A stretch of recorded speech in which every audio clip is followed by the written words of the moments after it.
ময়না বেগমের বয়স ৬৫ বছর। সংসারে ৩ ছেলে ও ১ মেয়ে। স্বামী অসুস্থ, ঠিকমতো চলাফেরা করতে পারেন না। ছোট ছেলে দৃষ্টি প্রতিবন্ধী। সংসারের অভাব ঘোচানোর স্বপ্নে তার 2 ছেলে মোহন প্রামাণিক ও সুমন প্রামাণিককে সৌদি আরবে পাঠিয়েছিলেন তিনি। পরিবারের ভাগ্য বদলের সেই স্বপ্ন এক পরিণত হয়েছে এক মায়ের আজীবনের শোকে। Premium commercial space is now for rent. Featuring ample parking and excellent accessibility, this 4,200 square foot space is ready. Elevate your business and call us today.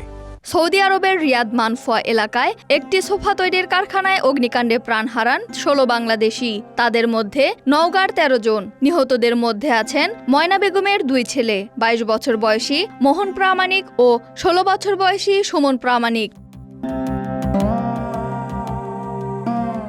7 বছর আগে ছেলে মোহনকে সৌদি আরবে পাঠিয়েছিলেন ময়না বেগম। জমি বন্ধক রেখে ও সমিতি থেকে ঋণ করে জোগাড় করা হয়েছিল প্রায় 4 লাখ টাকা।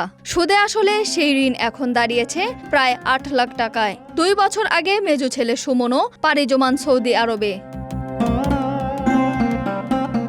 2 ভাইয়ের স্বপ্ন ছিল বিদেশে কাজ করে ঋণ শোধ করবেন, সংসারের অভাব দূর করবেন আর মায়ের জন্য একটি পাকা বাড়ি বানাবেন।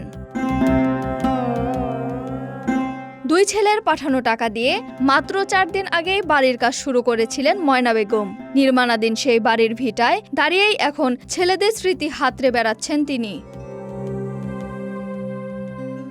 যে বাড়ি নিয়ে 2 ছেলেকে ঘিরে স্বপ্ন দেখেছিলেন, সেই বাড়ি এখন ময়না বেগমের কাছে কেবলই কষ্টের স্মৃতি।